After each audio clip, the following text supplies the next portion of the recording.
নমস্কার বন্ধুরা, বন্দনা রান্নাঘরে আপনাদেরকে স্বাগত জানাই। আওয়াজটা শুনছেন কতটা মুচমুচে তৈরি হয়েছে। বৃষ্টির দিনে চায়ের সাথে এই রকম মুচমুচে পকোড়া খেতে আমাদের সকলেরই খুবই ভালো লাগে। এত মুচমুচে পকোড়াটা আমি আলু দিয়ে তৈরি করেছি। পেঁয়াজের পকোড়া অনেক খেয়েছেন, তাই একবার আলু আর পেঁয়াজ দিয়ে তৈরি এই দারুণ স্বাদের মুচমুচে পকোড়াটা বানিয়ে খেয়ে দেখুন। আর বন্ধুরা, সব রকম টিপস এই ভিডিওর মধ্যে বলে দিয়েছি যে কিভাবে তৈরি করলে পকোড়াটা মুচমুচে হবে আর অনেকক্ষণ পর্যন্ত মুচমুচেই থাকবে, নরম হয়ে যাবে না। তাই আপনারা পুরো রেসিপিটা দেখুন, আশা করছি ভালো লাগবে। আর রেসিপিটা ভালো লাগলে লাইক, শেয়ার, কমেন্ট করে দেবেন। আর আমার চ্যানেলে নতুন এসে থাকলে চ্যানেলটা অবশ্যই সাবস্ক্রাইব করে দেবেন। এই পকোড়াটা তৈরি করার জন্য আমি নিয়েছি দুটো বড় সাইজের আলু। আলুটাকে সরু আর লম্বা করে কেটে নিয়েছি। আর নিয়েছি 4টে পেঁয়াজ।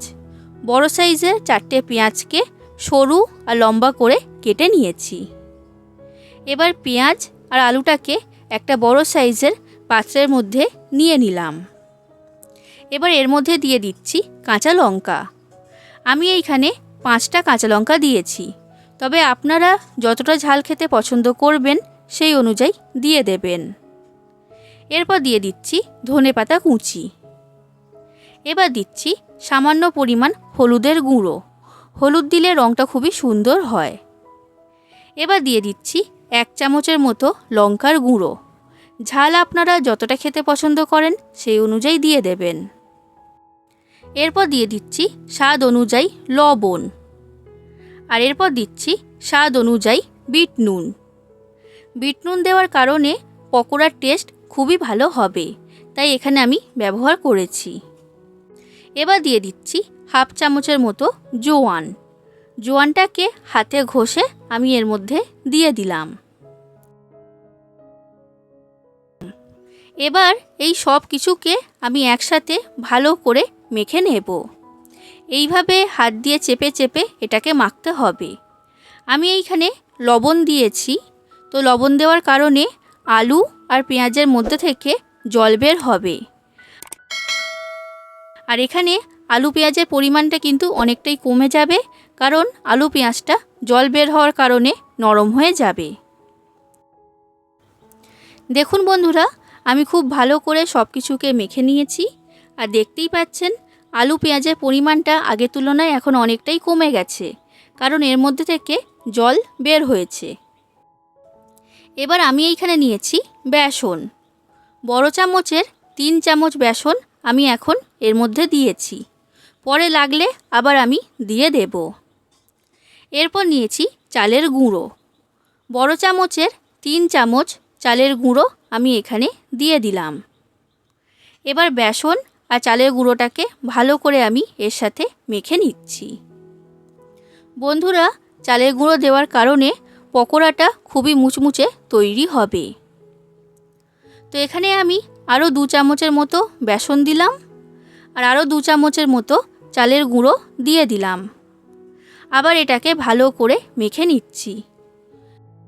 দেখুন বন্ধুরা, আমি খুব ভালো করে বেসন আর চালের গুঁড়ো দিয়ে মেখে নিয়েছি। আর এই রকম একটা মিশ্রণ তৈরি হয়েছে। আমার এইখানে বড় চামচের 5 চামচ বেসন লেগেছে, আর বড় চামচের 5 চামচ চালের গুঁড়ো লেগেছে। এবার আমি এর মধ্যে দিয়ে দিচ্ছি 2 চামচ জল। জলটা কিন্তু খুব বেশি দেওয়া যাবে না, একদমই অল্প করে দিতে হবে। এবার জল দিয়ে ভালো করে এটাকে আমি মেখে নিচ্ছি। দেখুন বন্ধুরা, এটা আমার মাখা হয়ে গেছে। আর দেখতেই পাচ্ছেন এই রকম একটা ঘন মিশ্রণ তৈরি করেছি।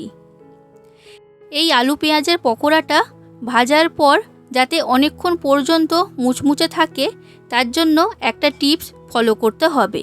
তো সেই টিপসটা কি আমি আপনাদেরকে বলে দিচ্ছি।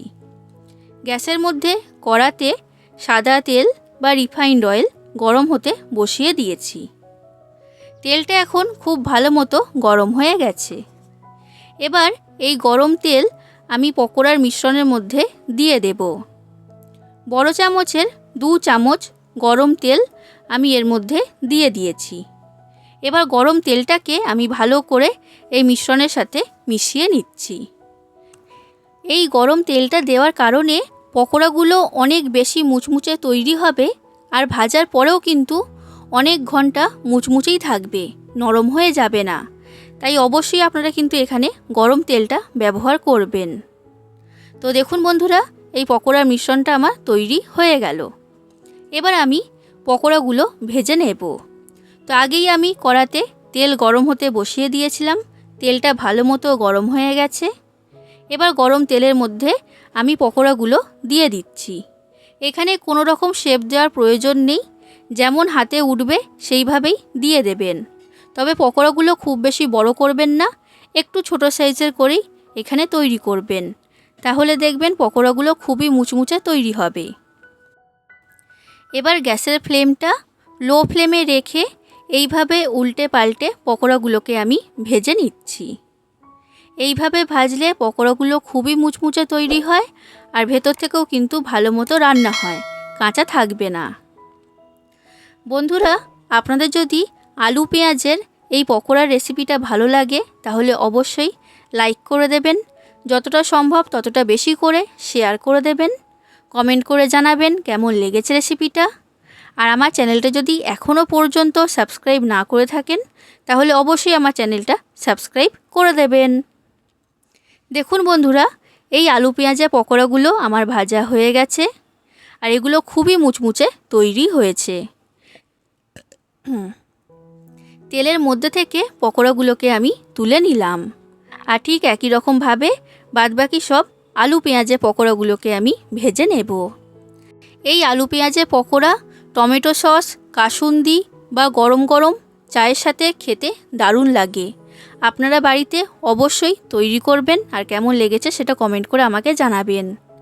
আজ আসি বন্ধুরা, আবার দেখা হবে অন্য কোনো দিন অন্য কোনো রেসিপি নিয়ে। ধন্যবাদ।